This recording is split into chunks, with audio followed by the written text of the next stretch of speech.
Assalamualaikum warahmatullahi wabarakatuh. Perkenalkan, saya Muhammad Alwi, selaku pemimpin pada forum diskusi malam hari ini mengenai kurikulum Merdeka yang disampaikan oleh Mendikbudristek. Alangkah baiknya kita perkenalkan dulu dari anggota-anggota yang ada pada forum diskusi kali ini. Baik, dari Dimas, Perkenalkan, nama saya Dimas April Nugraha. ya, kemudian Riko. Perkenalkan nama saya Richard Cahyono. Terima kasih sudah memperkenalkan diri. Sebelum kita mulai sesi diskusi, mari kita coba lihat dan dengarkan apa yang disampaikan Mendikbudristek. Baik, saya mulai. Kurikulum darurat yang terus kita kembangkan sehingga lebih optimal lagi. Jadi kita fokus kepada materi yang esensial, ya, capaian pembelajaran diatur per fase, bukan per tahun. Satu fase itu bisa beberapa tahun. Dan ketiga, kita memberikan keleluasan para guru untuk menggunakan berbagai macam perangkat ajar yang sesuai dengan kebutuhan masing-masing peserta didik, ya. Memberikan jauh lebih banyak keleluasaan dan kita memberikan dukungan digital, suatu aplikasi yang akan kita bicarakan nanti sebagai referensi bagi guru untuk terus mengembangkan praktek mengajar secara mandiri dan berbagi praktek baik. Jadi ini adalah perubahan yang cukup besar dan kita harapkan ini adalah sebenarnya ujungnya berawal dari guru dan ini adalah untuk guru biar fleksibilitas dalam situasi pembelajaran bisa meningkat. Dan kita memberi sekolah 3 opsi sesuai dengan kesiapannya masing-masing. Opsi pertama adalah bagi sekolah-sekolah yang belum nyaman, belum percaya diri untuk melakukan perubahan, silahkan masih di dalam kurikulum 2013. Itu opsi pertama. Jadinya tidak dipaksakan sama sekali, jadi tidak perlu khawatir lagi sekolah-sekolah bahwa ganti menteri, ganti kurikulum, itu artinya bukan karena sekolah tidak membutuhkan ganti kurikulum, tetapi karena dipaksakan secara cepat. Tapi sekarang, bagi sekolah-sekolah yang belum merasa siap, mereka boleh tetap di dalam kurikulum 2013. Bagi sekolah-sekolah yang ingin melakukan perubahan, tapi mungkin belum siap melakukan perubahan yang begitu besar, tapi dia ingin memilih kurikulum yang lebih sederhana, dia masih mau di 2013, tapi yang jauh lebih ringkas materinya. Dia boleh memilih kurikulum darurat, ya, penyederhanaan. Dan bagi sekolah-sekolah yang sudah siap untuk melakukan transformasi sesuai dengan kecepatan yang dia inginkan, pilihan ketiga terbuka juga untuk meluncurkan kurikulum merdeka. Ya, kurikulum merdeka itu yang akan dibahas pada hari ini. Jadi sekarang tolong diingat masyarakat juga teman-teman media bahwa kurikulum ini adalah opsi pilihan. Karena kita sudah sangat sukses dengan kurikulum darurat, kita menggunakan filsafat yang sama. Ini pilihan bagi sekolah mengikuti kesiapannya masing-masing. Demikian yang bisa saya sampaikan. Wassalamualaikum warahmatullahi wabarakatuh. Baik, itu merupakan beberapa bagian mengenai kurikulum Merdeka yang disampaikan oleh Mendikbudristek. Mari kita mulai sesi diskusinya. Silakan memberi pendapat bagi yang ingin memberikan pendapat. Dimas barangkali ada mau memberikan pendapat pada poin satu. Oke, menurut saya pada pada pendapat saya pribadi, poin satu itu adalah struktur kurikulum yang lebih fleksibel dan jam pelajaran ditargetkan untuk dipenuhi dalam 1 tahun, bukan dalam 1 semester. Ya, menurut saya ini merupakan sebuah kemajuan yang mana ketika sistem kurikulum itu disederhanakan, yang seperti yang kita tahu, kurikulum K13 itu banyak mewajibkan guru-guru untuk membuat hal-hal administrasi yang cenderung apa? Cenderung rumit, yang akhirnya itu malah membuat guru melupakan tugas utamanya sebagai pengajar dan malah fokus pada hal-hal administratif seperti yang tadi. Ya, karena sistem yang fleksibel ini tadi akhirnya membuat guru menjadi lebih fokus untuk mengajar dan juga dapat mem- itu dapat melegakan beban para guru. Ya, demikian untuk poin pertama. Mungkin ada tambahan dari Saudara Dwi atau Saudara Riko. Sedikit tambahan lagi dari saya. Jam pelajaran ditargetkan untuk dipenuhi dalam 1 tahun, yang biasa dalam 1 semester. Yang ini menurut saya menjadi apa ya? Sekolah atau pendidik menjadi lebih memiliki waktu atau memiliki ruang untuk mengembangkan bakat siswanya dan siswa pun tidak terlalu tergesa-gesa seperti itu. Jadi ketika satu tahapan atau suatu target itu sudah tercapai ataupun belum tercapai bahkan itu sudah siswa sudah dituntut untuk mencapai target yang baru. Karena perpanjangan target ini siswa menjadi lebih fleksibel untuk mengatur atau mencapai targetnya dengan maksimal. Sebelum itu saya ingin menambahkan, memang saya Ya, merasa pas kurikulum 2013 itu kayak susah gitu. Misal kita kan tidak masuk di minggu sebelumnya, pasti guru pas pertemuan berikutnya itu udah ke materi selanjutnya, jadi kita sebagai murid itu tertinggal. Itu kerasa banget pas masih sekolah. Jadi ya mungkin karena adanya kurikulum 13 yang merupakan targetnya 1 tahun, merasa fleksibel. Baik, Riko, apakah mau menambahkan atau kau mau lanjut poin kedua? Bisa dilanjut mungkin. Baik, untuk poin kedua, ada yang mau disampaikan dari Dimas atau Riko? Baik, saya akan menjelaskan pendapat saya mengenai poin kedua tentang materi yang lebih esensial. Menurut saya semua materi pelajaran memang penting untuk dipelajari ya. Namun waktu yang tersedia di sekolah kan sangat terbatas seperti poin 1 tadi. Sehingga alangkah baiknya jika kita berfokus pada materi esensial yang dianggap paling sederhana dan paling berguna bagi siswa gitu. Siswa akan memiliki waktu yang cukup untuk mendalami kompetensi dasar seperti literasi dan numerasi. Literasi itu apa? Literasi adalah kemampuan menganalisis bacaan dan memahami konsep di balik tulisan. Sedangkan numerasi adalah kemampuan untuk menganalisis menggunakan angka. Nah, kedua kompetensi itu akan sering digunakan oleh peserta didik dalam kehidupan sehari-hari, terlepas apapun profesinya di masa depan mereka. Materi ajar yang tercantum pada kurikulum Merdeka lebih sedikit, tetapi pembahasannya itu lebih mendalam. Tentunya lebih baik seperti ini dibanding belajar banyak hal, tetapi mudah dilupakan karena siswa mungkin kurang mendalami atau kurang fokus pada materi-materi yang banyak tersebut. Pada setiap materi ajar terdapat pertanyaan esensial yang sebenarnya akan memandu siswa mengetahui hal-hal yang sedang dipelajari. Mungkin demikian, apa ada yang ingin menambahkan? Mohon maaf tadi saya ingin membenahi perkataan saya di poin 1 tadi.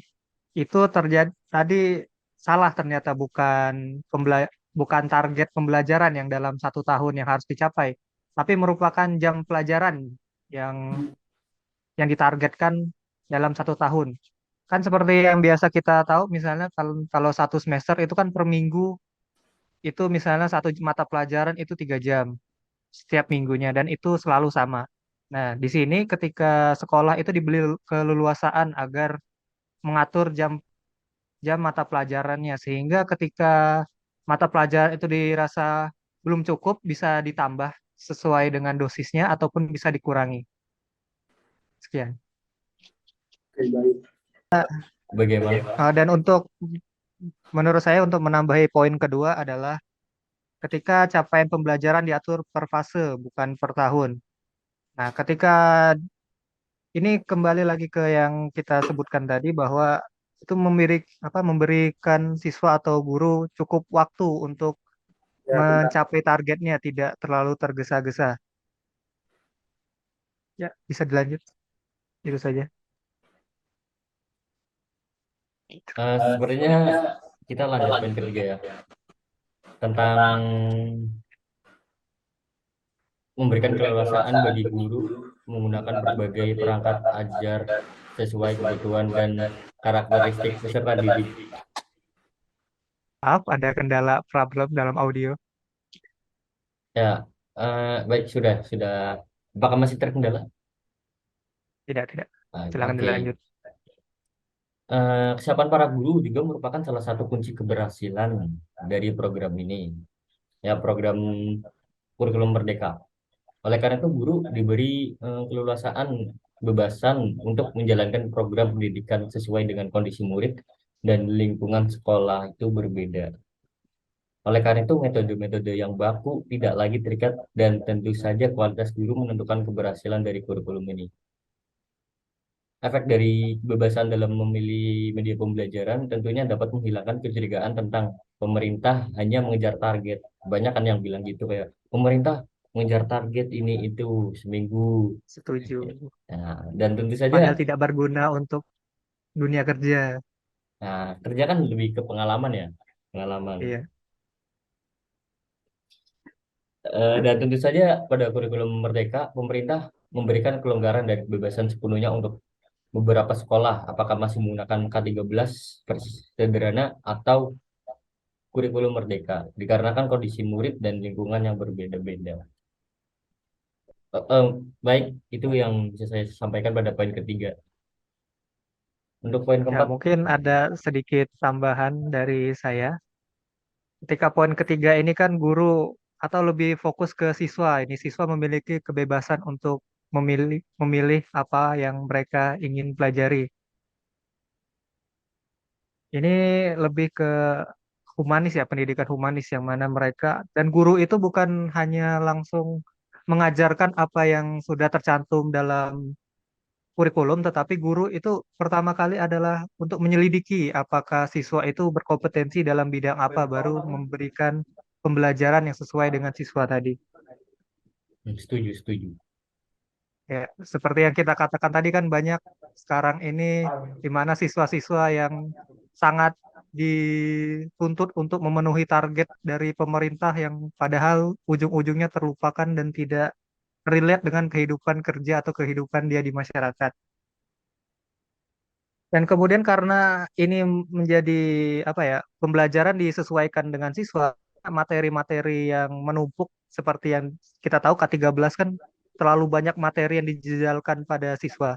Nah, ini akan menjadi apa ya, seperti saringan. Jadi apa jadi siswa hanya diajarkan hal-hal yang perlu saja atau hal-hal yang sekiranya berguna bagi mereka kelak dan sesuai dengan apa yang mereka inginkan. Ya, itu saja. Mungkin ada tambahan dari Riko. Sudah cukup jelas.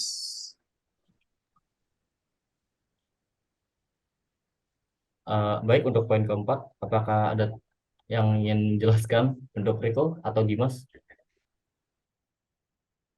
Sikap ya. Silakan. Oke, saya izin saya izin menyampaikan pendapat soal poin yang keempat mengenai aplikasi sebagai referensi guru buat di kurikulum Merdeka ini. Jadi pembelajaran di kurikulum di kurikulum Merdeka ini lebih fokus kan pada pemerolehan pengetahuan melalui praktikum atau percobaan. Istilahnya kayak learning by doing gitu loh. Jadi siswa tidak hanya sekedar menghafal suatu konsep, melainkan ikut terlibat untuk mengamati suatu fenomena tentang konsep itu. Pembelajaran inilah yang akan menjadikan siswa itu belajar bermakna. Jadi beberapa referensi aplikasi atau penerapannya yang bisa diterapkan pada kurikulum ini diantaranya satu, ada problem based learning di mana nanti siswa itu akan diajarkan materi-materi untuk mengatasi berbagai masalah yang ada di lapangan. Kemudian yang kedua bisa juga dengan project based learning, yang kedua bisa dengan problem based learning. Iya, kan yang satu pemecahan masalah sesuai dengan akar permasalahannya. Yang satu awal tadi apa tadi? Problem based learning sama Ya, project problem based based. learning. Ya, problem yang pertama tadi kan berdasarkan permasalahan. Ya, Yang kedua itu project, berarti apa, ya kayak menyelesaikan pembuatan masalah. project begitulah ya. Ah, ya. Ya. Kemudian yang ketiga itu ada discovery learning. Nah, pelaksana percobaan dan pembuatan project akan mengasah soft skill mereka seperti kemampuan berkomunikasi, kerjasama, kepemimpinan, berpikir kritis, dan mungkin manajemen waktunya, jadi bisa terasa semua begitu. Itu sih mungkin yang referensi yang bisa diterapkan bagi guru dalam kurikulum Merdeka ini. Mungkin ada yang mau ditambahkan. Ya, baik, saya akan sedikit menambahkan. Menurut saya hal itu sangat baik ketika kita bicara perkembangan zaman sekarang kan ketika anak-anak itu tidak bisa lagi hanya diajarin atau diajarkan atau dicekoki oleh materi-materi yang bejibun yang sebenarnya tidak berguna untuk kehidupannya di masa depan. Tetapi mereka itu harus dilatih dan ditempa untuk menyelesaikan masalah-masalah seperti ketika mereka membuat proyek bersama, seperti mereka melakukan kolaborasi atau sebagainya. Menurut saya ini sangat penting untuk diterapkan, walaupun seperti yang kita tahu, ini apa ya, konsepnya bagus, tapi menurut saya realisasinya mungkin sulit atau kurang dapat masuk ke dalam sistem pendidikan kita sekarang. Eh, izin menambahkan dari poin keempat. Tadi kan aplikasi yang menyediakan berbagai referensi bagi guru untuk dapat terus mengembangkan praktik mengajar secara mandiri dan berbagi praktik baik. Itu ada salah satu platform yaitu Merdeka Belajar ada di Play Store ya. Jangan lupa download untuk guru-guru. Peluncuran platform Merdeka Mengajar ini selain untuk mendukung implementasi kurikulum Merdeka pada sekolah penggerak, tetapi juga dapat digunakan oleh seluruh pendidik dan tenaga kependidikan pada satuan pendidikan yang belum menjadi sekolah penggerak. Karena kurikulum Merdeka menjadi pilihan sekolah dalam menerapkan kurikulum di satuan pendidikan. Jadi secara umum platform Merdeka Mengajar merupakan salah satu platform teknologi yang disediakan untuk mendukung para guru agar dapat mengajar lebih baik, meningkatkan kompetensinya, dan berkembang secara karir. Nah, itu saja. Ya, garis besar yang bisa kita tarik dari diskusi ini adalah kami semua setuju atau mengapresiasi adanya atau pengimplementasian kurikulum Merdeka Belajar ini sebagai pengganti atau bukan pengganti tapi pelengkap atau upgrade dari kurikulum K13 yang sudah lama diterapkan di Indonesia. Beberapa poin-poin penting, yang pertama adalah struktur yang lebih fleksibel, yang mana ini memudahkan guru agar lebih fokus dalam mengajar. Yang juga adalah target yang bisa lebih fleksibel, yang mana setahun itu, setahun jam pelajaran ditargetkan bukan dalam apa, bukan dalam hal yang stagnan seperti yang saya sampaikan tadi, yang seperti itu fleksibel dapat dikelola oleh sekolah sesuai dengan kebutuhan. Yang kedua adalah pada materi yang esensial atau capaian pembelajaran diatur per fase bukan per tahun, yang mana seperti kita sampaikan tadi bahwa target siswa atau guru menjadi lebih leluasa untuk mengejar targetnya yang tidak terlalu terhimpit pada waktu tahun. Kita itu dapat jadi siswa dapat lebih optimal untuk mengejar target mereka, tidak selalu terdesak oleh waktu. Yang ketiga adalah memberikan keleluasaan bagi guru untuk menggunakan berbagai perangkat ajar sesuai dengan kebutuhan dan karakteristik peserta didik. Yang mana kali ini bahwa guru bukan hanya memberikan materi yang telah diberikan dari pusat, dicekokin ke siswa, tapi guru harus harus mempelajari setiap karakteristik siswa dan memberikan apa yang mereka mau sesuai dengan skill dan apa itu skill dan kemampuannya.